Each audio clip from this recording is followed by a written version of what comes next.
le nom du Seigneur soit glorifié. Nous disons merci à Dieu pour ce moment, pour cette opportunité qu'il nous a accordée. Amen. Amen.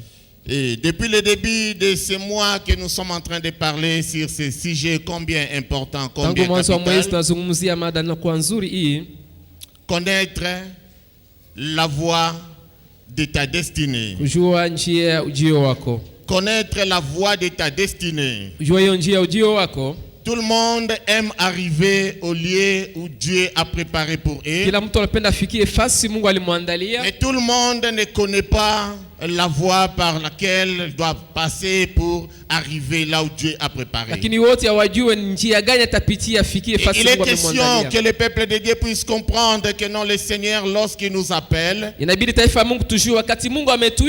devant nous ce que nous appelons des opportunités. Et il met devant nous ce que nous pouvons voir comme des offres. Et le Seigneur lui-même est en train de marcher avec nous depuis le jour où nous avons donné notre vie à Jésus. Nous sommes enfants de Dieu et nous sommes en train de partir. Et la connaissance dont il est question, l'autre fois nous avons parlé au sujet de deux choses. Lorsque nous parlons de la destinée, il y a d'abord la destinée pour ce qui concerne les choses célestes. Là nous parlons au sujet de la vie éternelle. Mais il y a également la destinée par rapport aux choses dans cette vie là où nous sommes. On peut dire que non, moi je vais régner au ciel. Moi j'ai reçu Christ, donc je vais aller au ciel. Oui, c'est vrai, tu as raison. Mais il y a d'abord une vie ici sur cette terre. Nous sommes obligés de nous réjouir de ce que Dieu a mis devant nous. On doit se réjouir de ce que le Seigneur a placé devant nous. Et le Seigneur veut que tout le monde puisse arriver là où il a préparé pour nous. C'est pourquoi un jour cet homme de Pierre a posé la question au Maître. Voici nous avons tout laissé. Voici nous avons tout quitté. Et nous avons choisi ton chemin. Qu'est-ce que nous allons bénéficier? Qu'est-ce que nous allons gagner? Donc ils voyaient comme s'ils étaient avec le Maître, comme s'ils pouvaient perdre leur temps, comme s'ils pouvaient perdre leur vie. Et le Seigneur dit ceci: qu'il n'y a personne qui a tout laissé, qui a tout abandonné et qui a jugé bon de me suivre pour perdre. Il dit ceci: d'abord dans ce siècle, cette personne va gagner au centuple. Vous avez perdu quelque chose, mais le Seigneur vous dit qu'au centuple, lorsque vous allez suivre Christ, pendant le jour où vous avez pris la décision, et le Seigneur a mis le chemin ouvert pour vous, donc il veut que dans ce siècle présent, que vous soyez bénéficiaires de bénédictions de la part de l'Éternel, que vous puissiez gagner beaucoup de choses. Mais il a promis aussi la vie éternelle. Vous marchez avec le Seigneur aujourd'hui, vous n'allez rien perdre. Mais il y a aussi la vie éternelle qui vous attend. Alléluia. Les sous-thèmes que nous avons choisis ce matin, c'est tes choix te conduiront à ta destinée. Tes choix. Amen. Tes choix. Ce que tu peux choisir aujourd'hui, le chemin que tu peux choisir aujourd'hui, ce chemin, ça va te conduire à ta destinée. Mais tu peux faire un choix où on peut appeler un bon choix. Mais une autre personne peut faire ce qu'on peut appeler un mauvais choix. Mais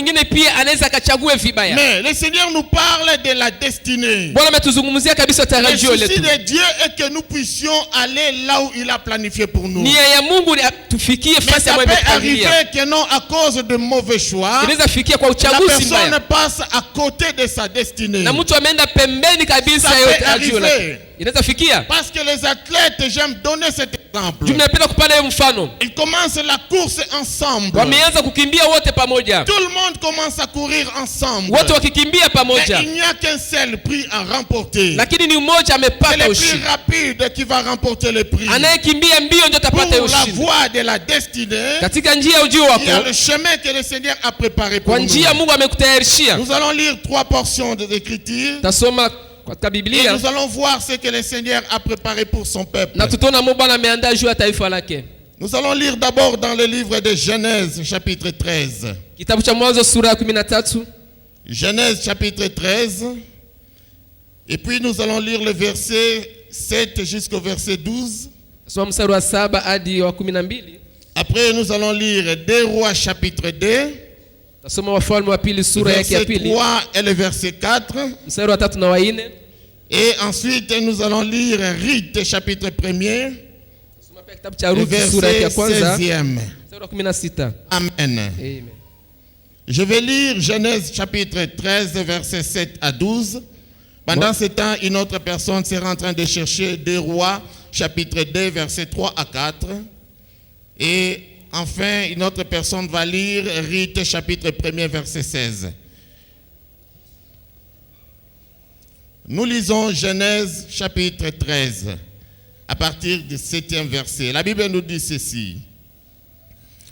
Il y eut querelle entre le berger des troupeaux d'Abraham et le berger des troupeaux de Lot. Les Cananéens et les Phérésiens habitaient alors dans le pays. Abraham dit à Lot, qu'il n'y ait point, je te prie, de dispute entre moi et toi, ni entre mes bergers et tes bergers, car nous sommes frères. Tout le pays n'est-il pas devant toi? Sépare-toi donc de moi. Si tu vas à gauche, j'irai à droite. Si tu vas à droite, j'irai à gauche. Lot leva les yeux et vit toute la plaine du Jourdain qui était entièrement arrosée.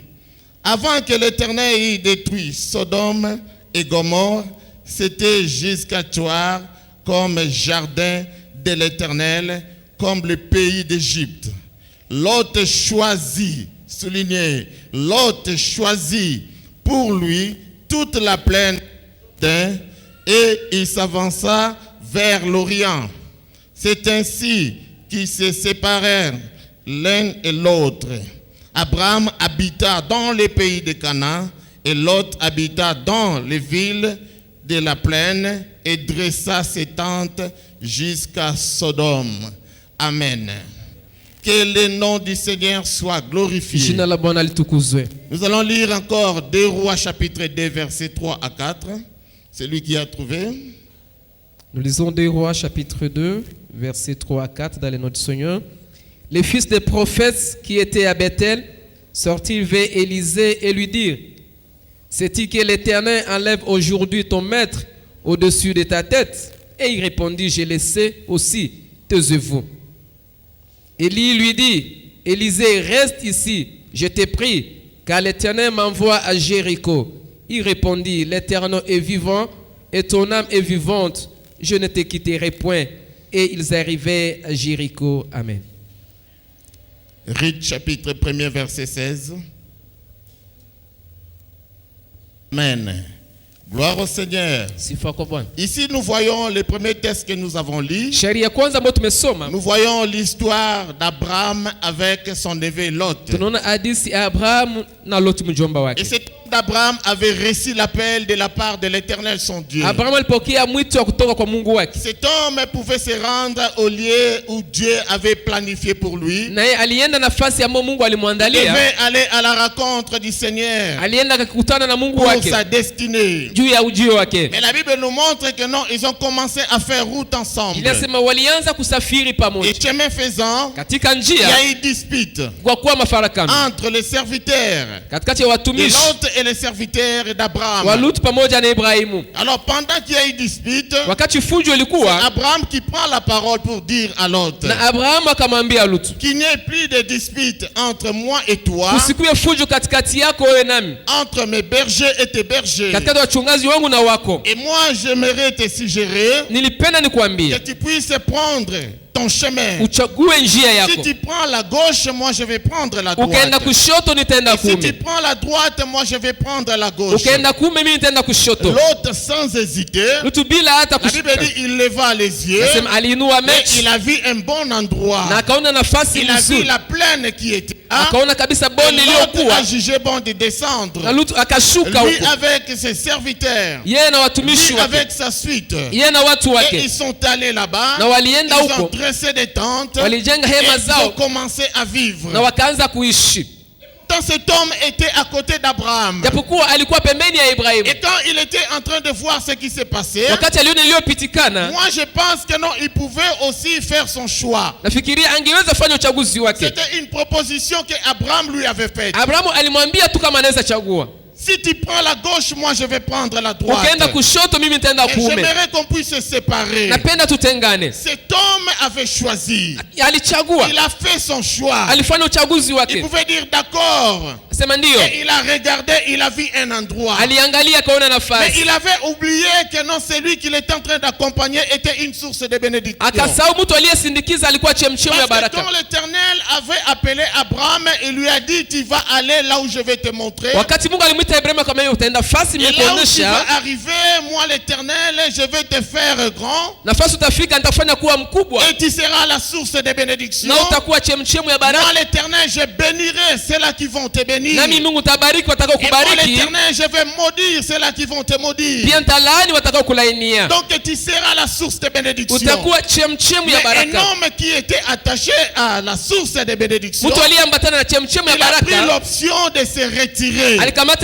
Pourquoi? Parce qu'Abraham lui a dit. Abraham lui a dit, si tu prends la gauche, moi je prends la droite. Fais ton choix maintenant. Est-ce que tu veux la gauche ou tu veux la droite? Il était question que cet homme de l'autre puisse choisir. Bien aimé, il nous arrive dans notre vie que nous sommes devant une situation. Nous devons choisir. Si tu choisis bien, ça sera pour ta destinée meilleure. Et si tu ne choisis pas bien, ça sera pour le malheur. Et qu'est-ce qui est arrivé dans la vie de cet homme de l'autre? Précipité. Parce qu'il a vu que c'était un bon endroit. Il a regardé. Il a vu que c'était vivable. Et il ne savait pas ce qui se cachait derrière. Il y avait le malheur qui était derrière tout ça. Lui, il était parti. Deux personnes, deux destinées différentes. Deux personnes qui avaient deux façons de voir les choses. Moi je pars à l'endroit où Dieu va m'indiquer. Mais toi choisis un endroit. Lui il a regardé et il a vu. Mais l'autre était en train de se diriger sans connaître là où le Seigneur avait choisi pour lui. Bien aimé, là où le Seigneur prépare pour son peuple, c'est toujours un endroit sûr.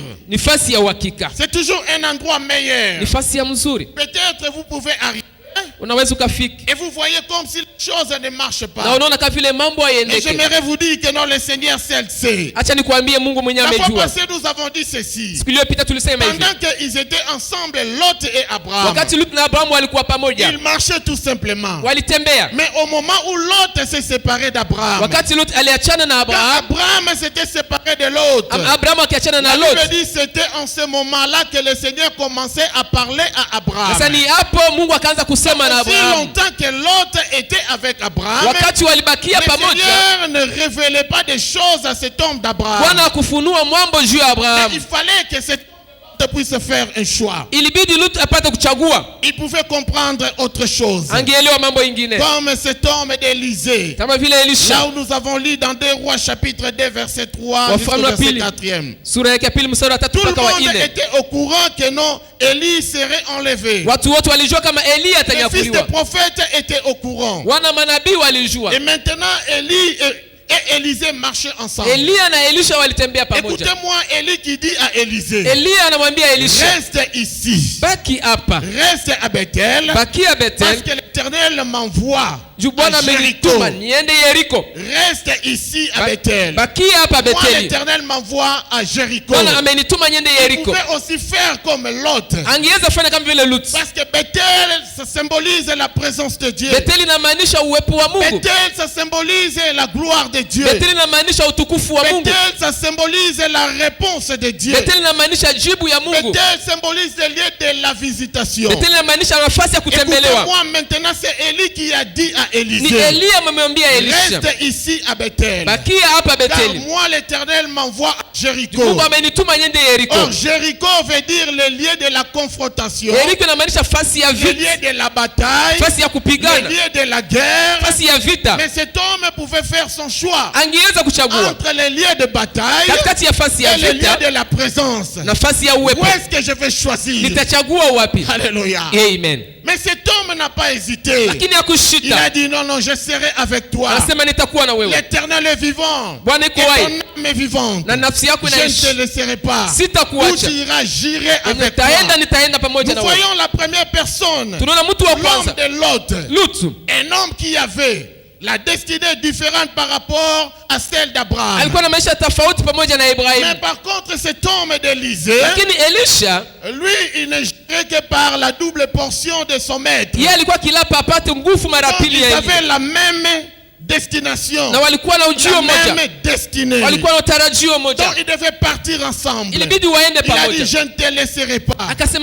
Cet homme a fait son choix. Il a dit, moi, entre Bethel, là où la présence de Dieu est en permanence, et le lieu de la confrontation, là où le Seigneur t'envoie, moi je préfère encore ces lieux-là. Malgré qu'il y a des géants, malgré qu'il y a des risques, mais moi je suis en train de regarder ce que le Seigneur a promis. La finalité c'est ça.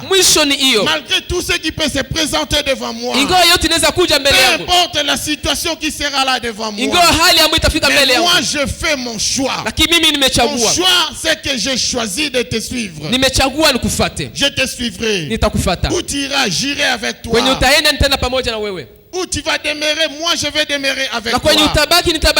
Pourquoi? Parce que je fais mon choix. Alléluia. Amen. Bien aimé, le choix que tu peux faire aujourd'hui, ça va déterminer destinée. Alléluia. Amen. Tout dépend du choix. Le choix dans n'importe quel domaine de ta vie. Et le Seigneur dit que non, il faut choisir. Dans le livre de Deutéronome, chapitre 30, verset 15. Là où le Seigneur dit, je mets devant toi la vie et le bien. Je mets devant toi la vie bien.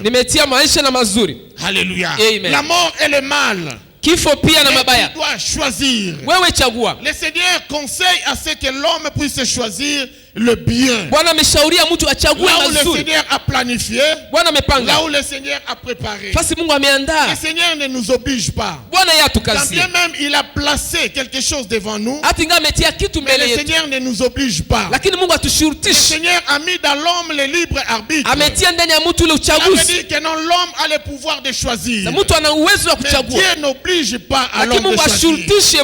Même pour le salut, le Seigneur nous parle en disant ceci. Et celui qui croira sera sauvé. Mais celui qui ne croira pas ne sera pas sauvé.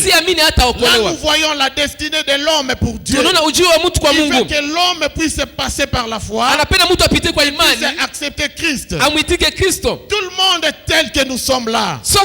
Le jour où nous avons reçu Christ comme notre Seigneur et Sauveur, nous sommes entrés dans notre destinée pour la gloire de l'Éternel. Nous sommes aujourd'hui enfants de Dieu.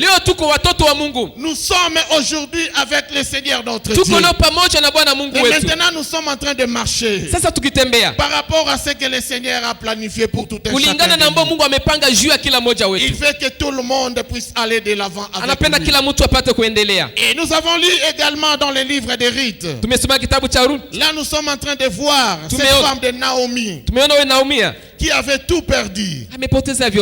Elle a perdu son mari. Elle a perdu ses deux enfants.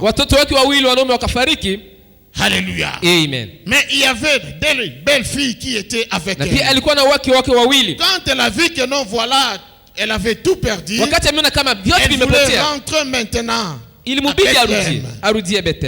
Elle a supplié à ses belles filles de retourner. Parce que lui, il devait rentrer chez elle. Et qu'est-ce qui s'est passé? Il y avait deux belles filles. Il y avait il y avait Rite. Et maintenant, quand la belle-mère a parlé aux deux, Orpa a dit, moi je préfère retourner. Deux femmes avec deux destinées différentes. Et Rite qui a dit, moi j'aimerais te suivre. Moi je serai toujours avec toi. Où tu iras, moi j'irai avec toi. Où tu vas demeurer, moi je demeurerai avec toi. Ton peuple sera mon peuple. Et ton Dieu sera mon Dieu. Là nous voyons la conversion de Rite la Moabite. Elle a accepté le Dieu de Naomi. Donc là on peut dire que comme si que non, elle a accepté Christ dans sa vie. Et elle pouvait marcher maintenant avec Naomi. Or Naomi avait sa destinée. Et maintenant Rite, sa destinée devait passer par cet homme, par cette femme de Naomi. Ils sont partis ensemble. Et nous connaissons la suite. Comment est-ce que cette femme était élevée? Comment cette femme était devenue riche? Une femme qui était devenue autoritaire. Le Seigneur l'avait visitée. Mais c'était parce qu'elle avait pris la décision. Elle avait fait un bon choix. Le choix, c'est quelque chose de très important. Si on fait un bon choix, c'est pour une destinée meilleure. Mais si on fait un mauvais choix, c'est pour une destinée qui ne va pas t'aider durant ton parcours. Mais le Seigneur veut que nous puissions choisir. Choisis seulement. Et le problème, c'est au niveau du choix. Tu choisis la vie, tu vas vivre avec le Seigneur. Si tu choisis la mort, tu vas mourir avec le diable. Le Seigneur nous conseille. Il veut que nous puissions choisir la vie. Un bon choix. Alléluia. Dans tel ou tel de votre vie, il faut savoir choisir. Si tu choisis aujourd'hui, le Seigneur est là pour t'accompagner. Si c'est un bon choix, le Seigneur sera toujours avec toi. Il y a plusieurs domaines de la vie. Et lorsque nous vivons, nous devons savoir que le Seigneur veut que nous puissions aller de l'avant. Là où nous sommes aujourd'hui, ce n'est pas en réalité là où le Seigneur veut que nous puissions demeurer éternellement. Mais c'est juste un parcours. Lorsque nous sommes en train de partir, c'est un voyage. Et nous sommes des voyageurs. Nous sommes des voyageurs. Mais il est question de choix. Alléluia. Amen. Le problème du choix, ça a commencé avec cet homme d'Adam et Ève. Adam était là. Le Seigneur l'avait placé dans le jardin. Le Seigneur avait placé également sa femme. Ève était là. Et le problème du choix, le Seigneur a dit: vous allez manger tous les fruits, mais excepté de cet arbre, vous n'allez pas toucher. Donc l'homme devait faire son choix. Dieu a parlé, mais l'homme devait faire son choix. Un jour, l'homme a décidé, après avoir goûté tous les fruits, il a jugé bon de prendre la décision. Donc il a choisi maintenant de goûter à cet arbre qui restait. Donc c'était le choix de l'homme. Et à cause de cela, l'homme a été chassé du jardin. À cause de son choix. Dieu avait dit clairement. Et l'homme n'a pas écouté. Et l'homme n'avait pas obéi à la voix de l'Éternel. Alléluia. Amen. Le choix. les choix. Et lorsqu'on nous parle de l'appel, plusieurs personnes pensent que non, lorsqu'on parle de l'appel, c'est seulement pour le ministère. Mais Dieu peut nous appeler aujourd'hui par rapport à notre destinée. Il met des choses devant nous et il veut que nous puissions marcher par rapport à ce que nous voyons. Il y a des talents que Dieu a déposés dans la vie de l'homme.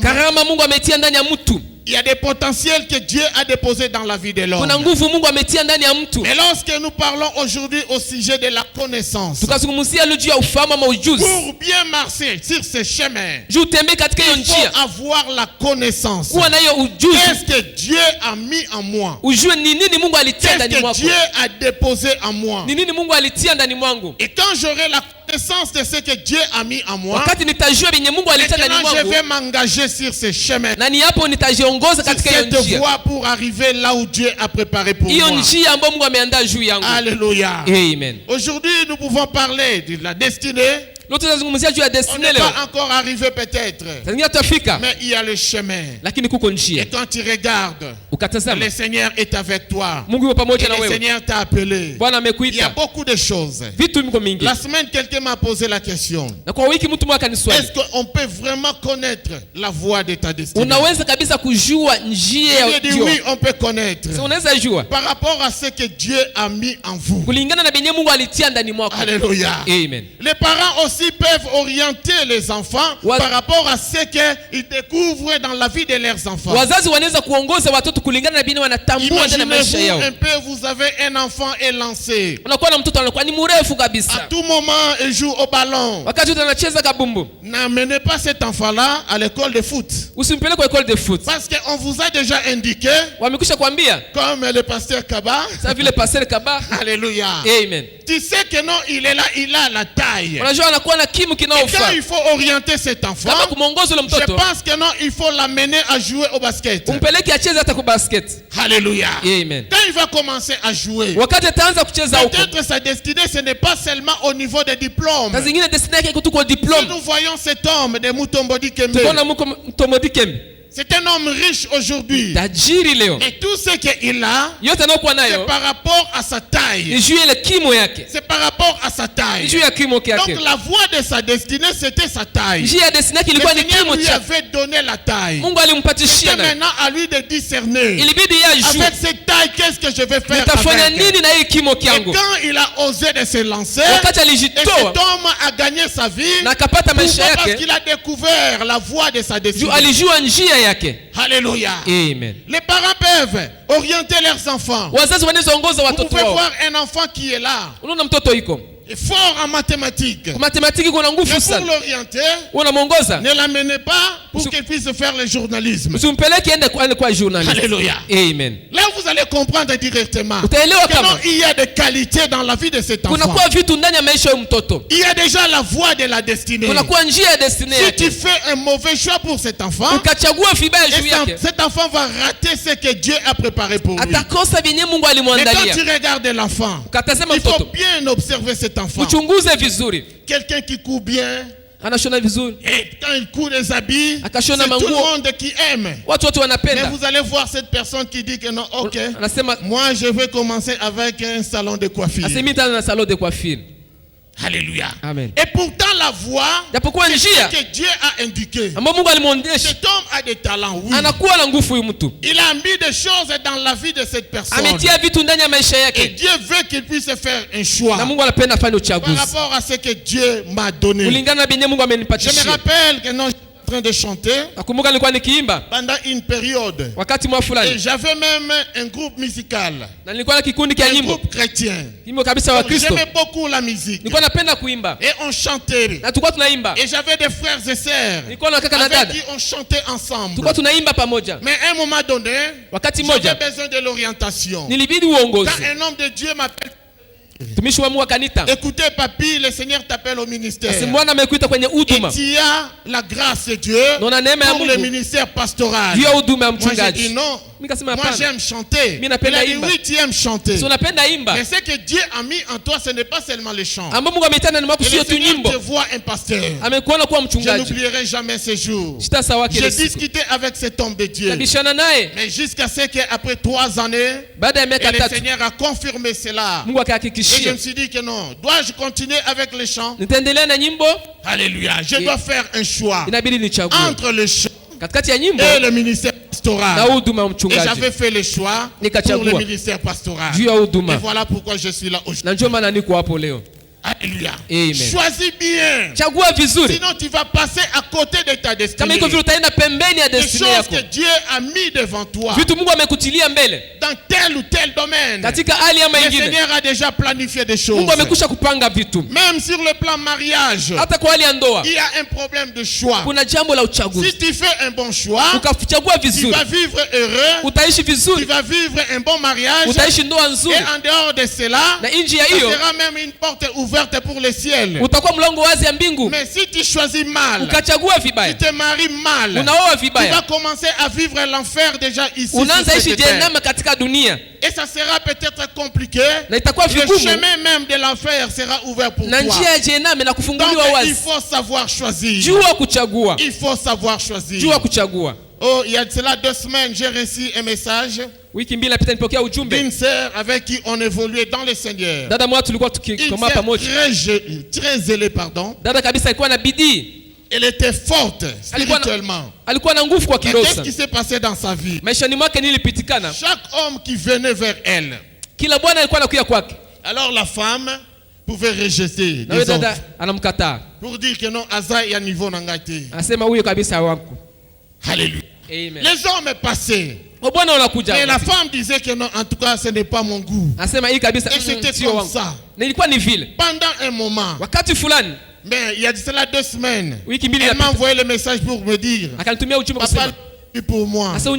Jusqu'aujourd'hui, je ne suis pas encore marié. Alléluia. Amen. Le problème c'était de faire le choix. Est-ce que parmi tous ces hommes-là, il n'y avait pas l'homme de sa vie? Mais elle se regardait, elle était jolie, elle était belle. Et se disait que non, moi je ne mérite pas cet homme.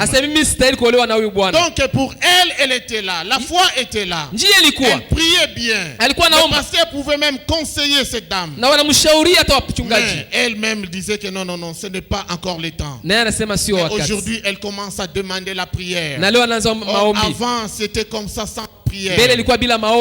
Et quand on va prier pour elle, c'est pour qu'elle puisse voir la main de Dieu. Et pourtant le problème c'était de choisir. De choisir. Aujourd'hui quand on pose la question, et maintenant tu vas encore donner des critères. Elle a dit non. Je n'ai plus de critères à donner. L'âge a avancé. Alléluia. Amen. Il n'y a plus de critères. Donc nous pouvons dire Marie tout court aujourd'hui. Mais avant qu'il soit beau, qu'il soit élégant, qu'il soit comme ceci, qu'il soit comme cela. Il y a peut-être un homme que tu as passé. Alléluia. Amen. Était là. C'était pour te prendre en mariage. Ça, je parle aux sœurs. Mais à cause peut-être de ta beauté, tu pouvais dire que non, moi je ne peux pas. Moi je ne peux pas. Avec cet homme, c'est impossible. Et pourtant, le temps était déjà là. Mais aujourd'hui, peut-être, tu peux comprendre. Tu as l'information que cet homme est encore célibataire. Est-ce que ce n'est pas possible de retourner vers cet homme? Ce n'est pas possible. Ça ne peut pas se faire. Alléluia. Le chemin de la destinée. Tu réalises avec conviction. C'était bien cet homme-là. Mais j'ai manqué d'occasion. Et tu apprends qu'il est encore célibataire. Jeune sœur, j'aimerais te dire, tu peux te lever. Et tu peux encore contacter cet homme-là. Je suis encore là. Est-ce qu'une femme peut rectifier sa décision? Quand elle avait dit non, une femme peut le faire. Non. Une femme peut le faire. Non, je vois la sœur Charlotte qui fait ça. Nous avons un exemple. Elle est là. Vous savez, quand je suis allé demander la main, je me rappelle de ces jours. C'était vers 18h45. Elle était en train de préparer le beignet. Elle était en train de préparer le beignet pour la famille. Quand je suis arrivé, elle était obligée d'arrêter. Et elle m'a mené une bonne quantité de beignets. Alléluia. Amen. Et je ne suis pas passé par 4 chemins. Je lui ai dit que je suis venu te demander la main. Et pour te dire que non, c'est toi ma femme. Je suis sûr à combien de pourcents? À 90% que c'est toi ma femme. Alléluia. Et la femme aussi n'avait pas hésité de me dire non. Quand elle m'a dit non, je me suis levé et je suis parti. Je lui dis, je sais malgré tout que c'est toi la femme de ma vie. Je suis parti. Quelques jours après, elle m'a cherché pour me dire que non, elle avait besoin de moi. J'arrive chez elle à la maison. Elle n'a pas hésité pour me dire, je retire mon nom, mais observons d'abord.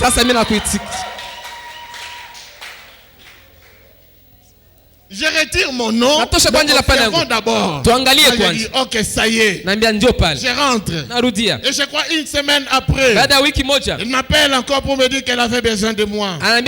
J'arrive, et c'était le 15 mai 2001. C'est là où elle m'a dit que j'étais appelé pour te dire maintenant que oui, je suis d'accord. Elle a rectifié, hein? Alléluia. Amen. Mais quand les sœurs vous dites non là, hein? On a raté, hein? Alléluia. Donc elle a eu ce courage de me dire que non, je retire mon nom, mais observons d'abord les choses. Alléluia. Amen. Ce n'est pas qu'elle était faible, mais elle savait comment se ressaisir. Bien aimé dans le Seigneur, il y a des choses que Dieu a mis devant vous. Et le Seigneur veut que vous puissiez comprendre que le chemin est là. Et le chemin que Dieu a tracé, il veut que vous puissiez aller de l'avant. Avec lui, le Seigneur. Et tu vas aller de l'avant. Alléluia. Amen. Il y a des gens qui ont commis des erreurs par rapport à leur parcours. Et par rapport à ces erreurs-là, le Seigneur est en train de regarder. Et quand la personne va se remettre, le Seigneur est là pour aider cette personne. Et des fois, on peut apprendre des choses. Lorsqu'on marche avec le Seigneur, on peut aussi commettre des erreurs par rapport à la manière de voir les choses.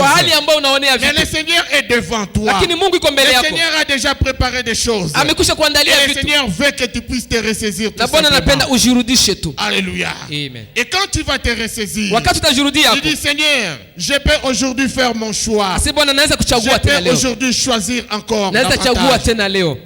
Les choix que vous allez faire aujourd'hui, si c'est bon, le Seigneur sera avec vous. Et le Seigneur va vous accompagner. Mais si c'est un mauvais choix, le Seigneur peut te dire stop. Le Seigneur peut te dire arrête-toi. Et quand tu vas t'arrêter, et le Seigneur va voir des choses. Toujours pour ce qui concerne le choix. Il m'est arrivé une fois de fiancer une jeune fille. Mais qu'est-ce qui s'est passé après? C'est vrai, c'était pendant une période de vaches maigres. On traversait des situations compliquées. Même manger, c'était un problème. S'habiller, ne parlons même pas. Mais quand la fille a aimé, et je suis allé même prédoter. Après quelques temps, la fille qui m'appelle pour me dire, je ne veux plus de toi parce que ton avenir est flou. Alléluia. Amen. Je ne veux plus de toi parce que ton avenir est flou. Ton avenir est flou comment? Voilà, Yomobali Mobimba. Transport. Aïe, aïe, aïe, aïe. Si on connaissait l'avenir avant. Alléluia. Amen. Mon avenir est flou. J'ai supplié la fille pendant 3 mois. Et après, j'étais obligé de lui dire, si mon avenir se trouve entre tes mains, je te conseille de déchirer mon avenir. Heureusement, mon avenir n'était pas entre ses mains. Alléluia. Amen. 8 ans après, elle m'appelle pour me dire, pasteur, prie pour moi. Jusqu'à la personne ne me regarde.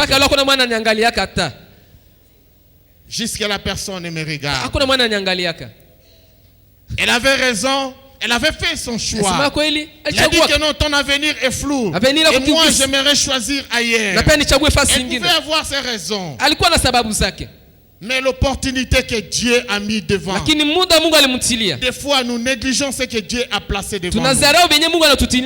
Des fois, quand nous regardons ce que le Seigneur a mis devant nous, nous avons comme l'impression que non, ce n'est pas réellement ce qu'on devait avoir.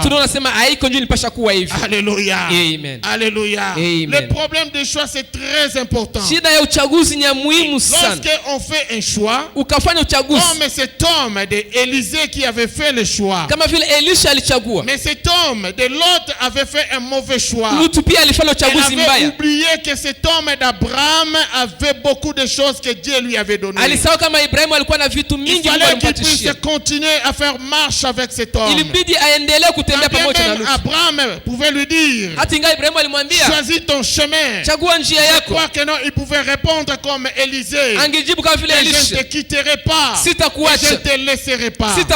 Bien-aimé, l'avenir de certaines personnes, le chemin de certaines personnes, c'est lié par rapport aux relations ou à l'attachement qu'ils ont. Alléluia. Il y a des gens qu'il ne faut jamais quitter dans la vie. Si le Seigneur ne vous demande pas. Mais il y a des gens qu'il ne faut jamais abandonner dans la vie. Il y a des gens qui sont là pour vous aider. Et ils sont toujours là. Malgré des problèmes, malgré des difficultés, malgré des mauvais conseils. Mais ils ont fait leur choix. Ils ont dit, nous irons en avant. Et ce genre de personnes, le Seigneur finit toujours par les visiter d'une manière particulière. Alléluia. Amen. Le problème des choix. Le choix avec le Seigneur. Le Seigneur dit choisis la vie. Si tu choisis bien, tu seras heureux. Si tu choisis bien, tu vas aller de l'avant. Et le Seigneur est en train de te regarder. Ton avenir est là. Et pendant que tu es en train de marcher, peut-être que non, le Seigneur a caché cette image que tu ne peux pas voir aujourd'hui. Tu as fait un bon choix. Mais ça peut arriver que tu puisses raconter aussi des difficultés. Après que tu as fait un bon choix. Et pendant ce choix que tu as fait, tu verras que le Seigneur sera avec toi. J'aime cet homme de David. La Bible nous parle que non, pendant que non, il marchait à côté de Saoul. Saoul le considérait par rapport à ses exploits. Les hommes, même les hommes de Saoul l'aimaient. Même le fils de Saoul, Jonathan, qui était ami à David. Ils étaient de marcher ensemble. Donc Jonathan a choisi David que son père. Il était toujours à côté de David qu'à côté de son père. Il prenait même les secrets de son père et il venait les livrer entre les mains de David. Écoutez ce qui se prépare contre toi. Et la Bible dit que non, Saoul haïssait David. Il avait fait le choix de travailler pour Saoul. Saoul, c'est lui qui était en train de l'haïr.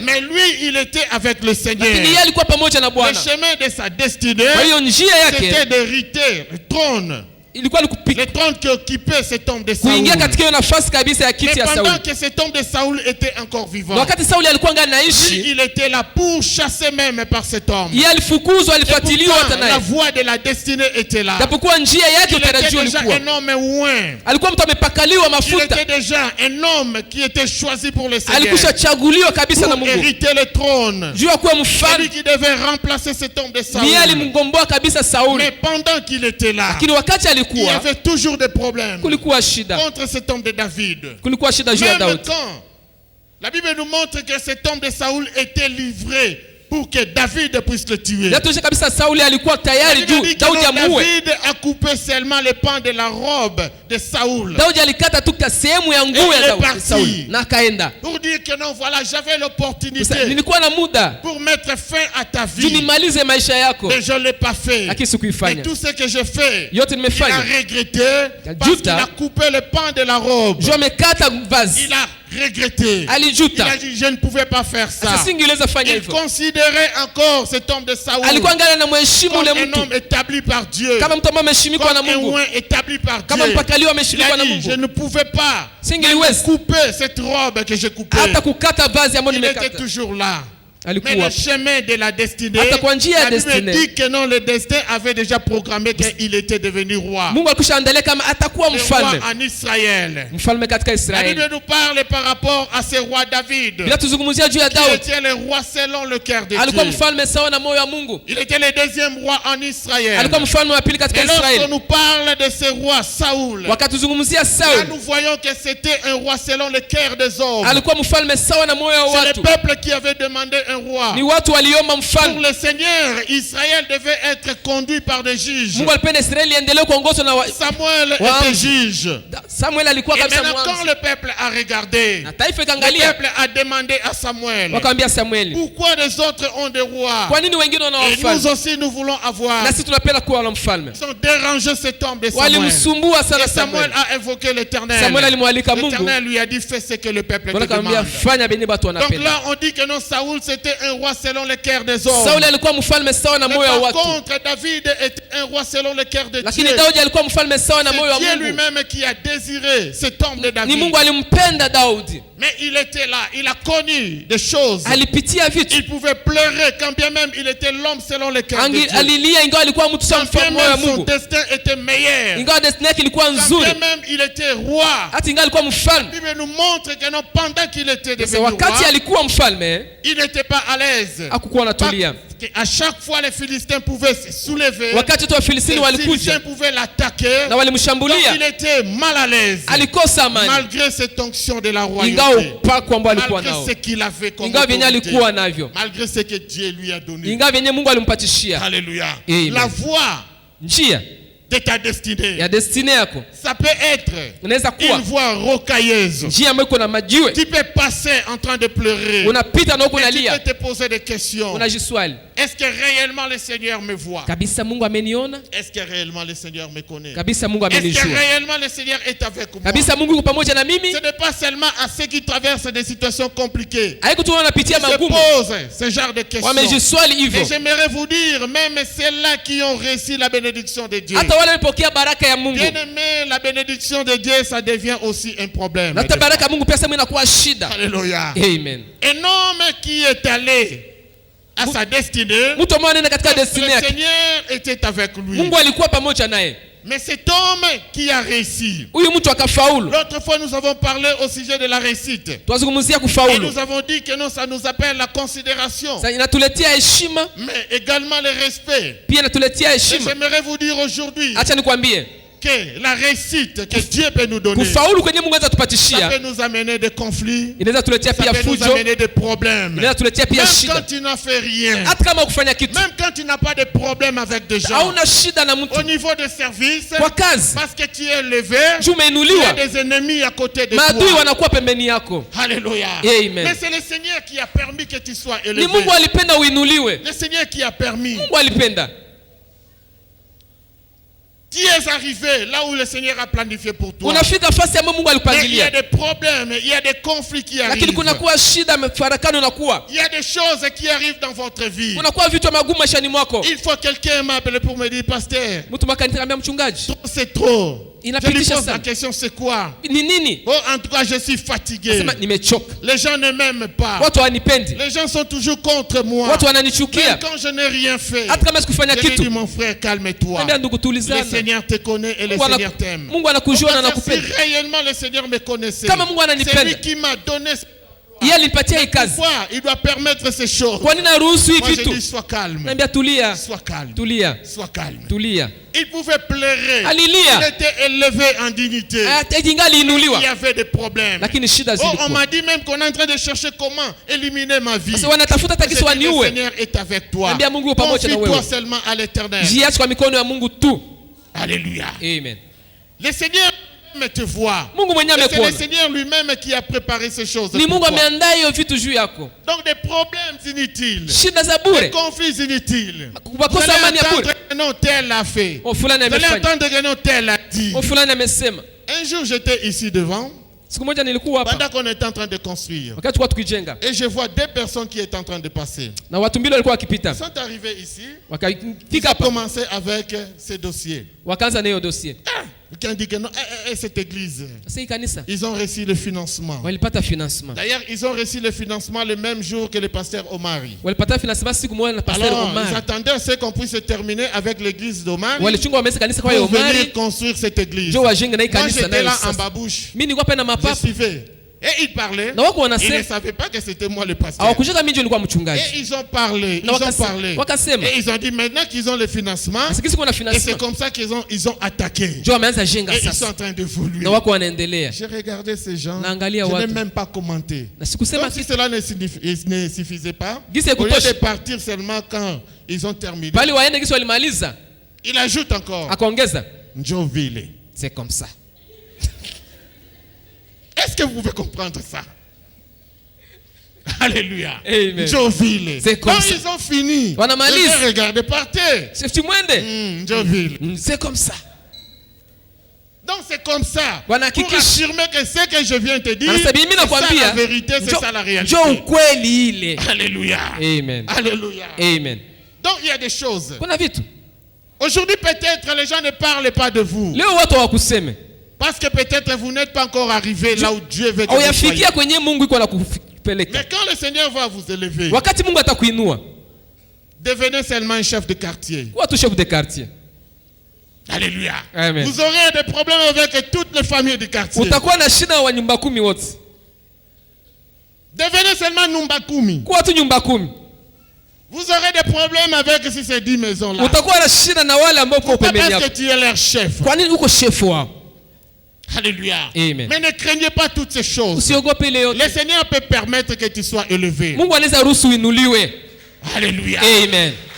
Mais ce que tu dois faire, ferme les oreilles et continue. Parce que le Seigneur est avec toi. Amen. Amen. Les gens qui sont élevés sont toujours critiqués. Dans ce pays, qui est le plus critiqué? Dans ce pays, la RDC?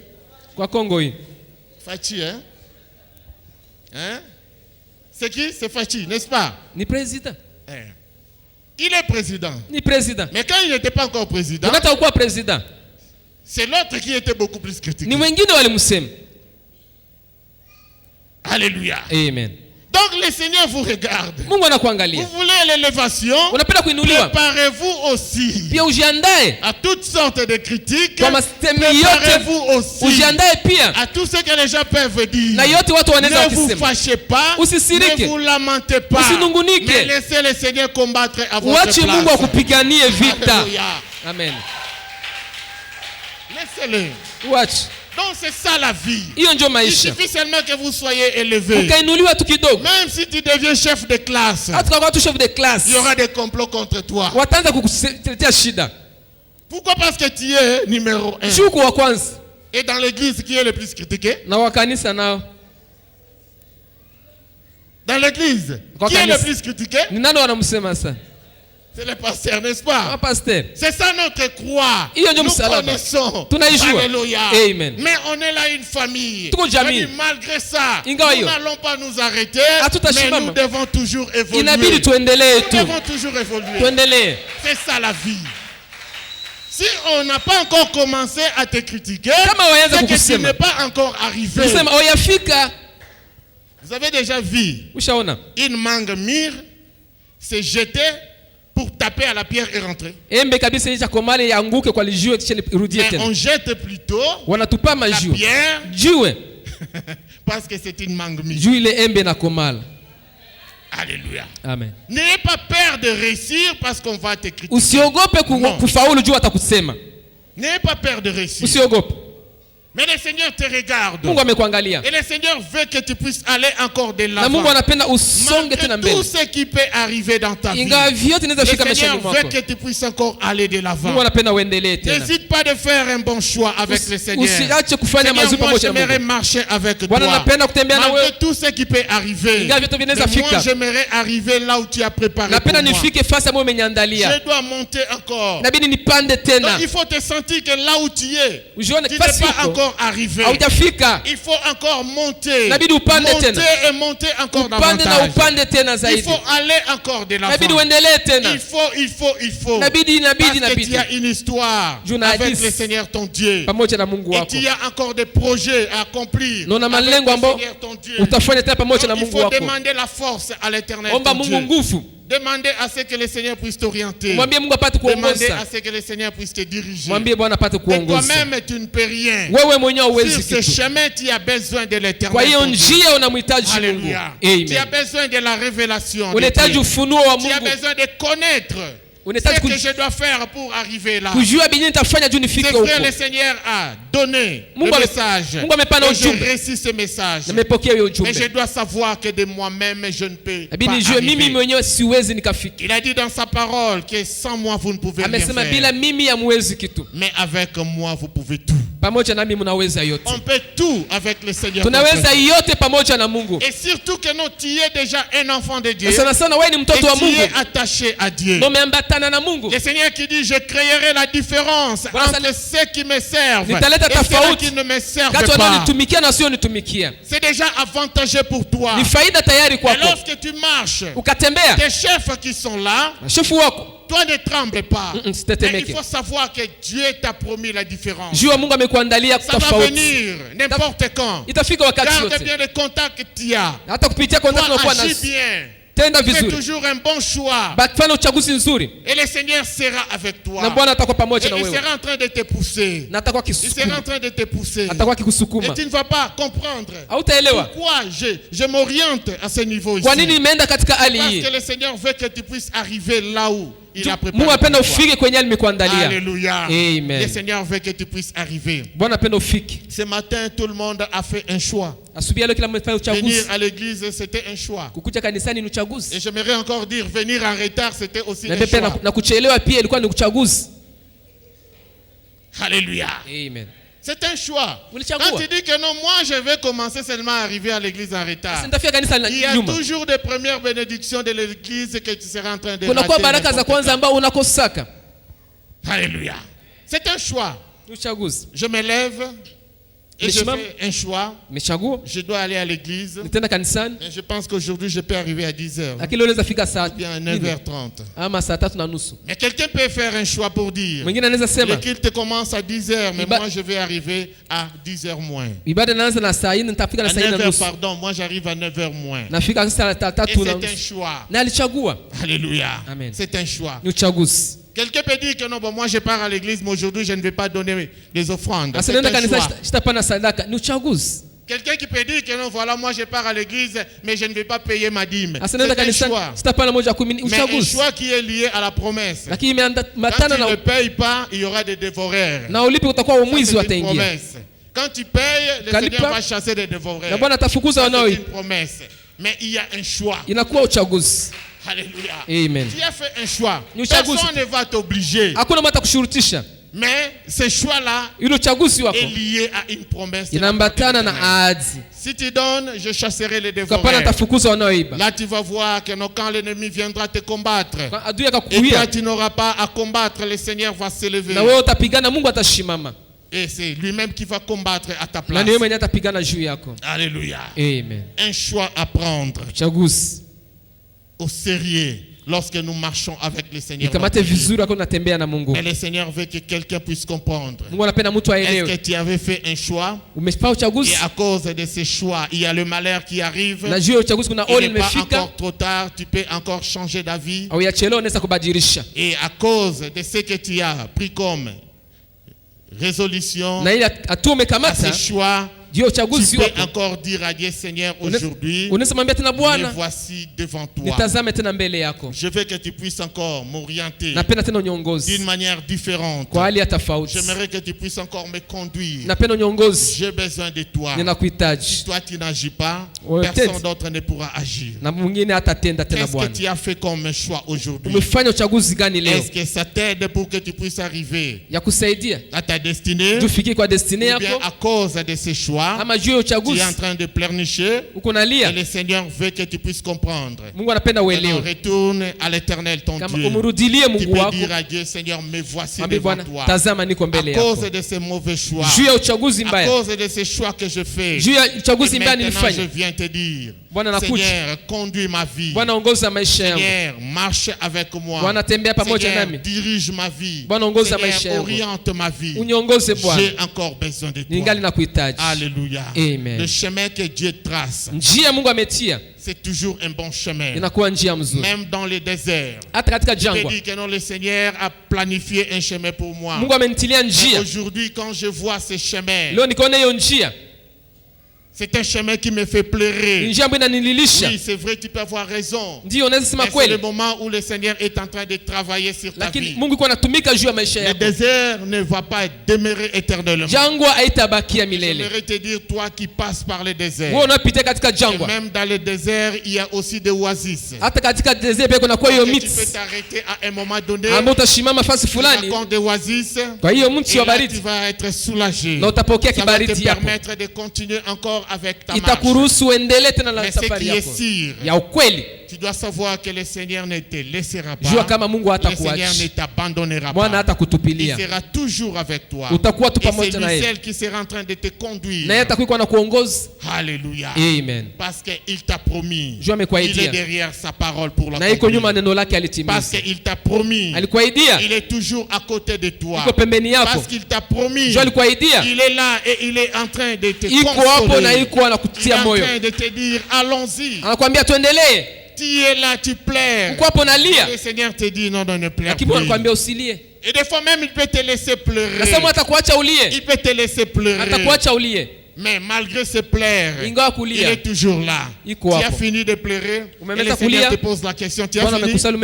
Alors continuons avec la marche. Alléluia. Ce n'est pas pour te faire du mal. Mais le Seigneur est en train de t'orienter. Il t'amène là où il a planifié, là où il a préparé. Donc le destin de Dieu, ce n'est pas comme ce que les hommes sont en train de planifier. Le Seigneur a déjà planifié quelque chose. Contrairement à nos pensées, contrairement à tes pensées, contrairement même aux pensées de ton chef, le Seigneur a déjà planifié toutes choses. Alléluia. Mais il est question de faire le choix. Le choix. Ne regarde pas seulement quand tu vois, tu dis j'ai choisi. Mais quand tu vois, tu regardes par les yeux physiques. Il faut aussi regarder l'Éternel. Le Seigneur va te confirmer ce que tu as vu. L'autre avait vu. C'était par rapport à la convoitise qu'il a choisi cet endroit. Mais le Seigneur savait ce qu'il préparait pour cet homme d'Abraham. Et le malheur est arrivé. Nous connaissons tous ce qui est arrivé avec Sodome et Gomorrhe. Bien que l'autre était épargné, au départ avec sa femme, avec ses deux filles. Mais la condition c'était que vous allez partir et que personne ne puisse regarder en arrière. Et la femme de l'autre a regardé en arrière. C'était aussi un choix pour elle. Alléluia. Dieu a dit ne regardez pas. Mais elle a regardé. C'était un choix pour elle. Et nous connaissons la suite. Nous connaissons tous la suite. Qu'est-ce que le Seigneur t'a promis? Et aujourd'hui ça tarde encore. Moi j'aimerais te dire que tiens bon et le Seigneur est avec toi. Ne te décourage pas. Ne dis pas que non, en tout cas moi j'abandonne. Et surtout n'abandonne pas. Parce que le Seigneur est avec toi. Et le Seigneur sait ce qu'il peut faire dans ta vie. Que le Seigneur bénisse sa parole.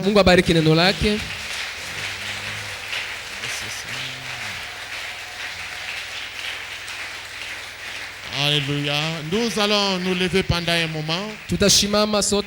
Nous allons prier le Seigneur notre Dieu. Que chacun puisse dire à Dieu, Seigneur, merci pour cette parole. Que chacun puisse dire à Dieu, Seigneur, merci pour ce que tu as fait dans ma vie. Que chacun puisse dire à Dieu, Seigneur, je m'abandonne entre tes mains. Je veux que tu puisses encore me conduire jusqu'à là où tu as préparé. Parlons à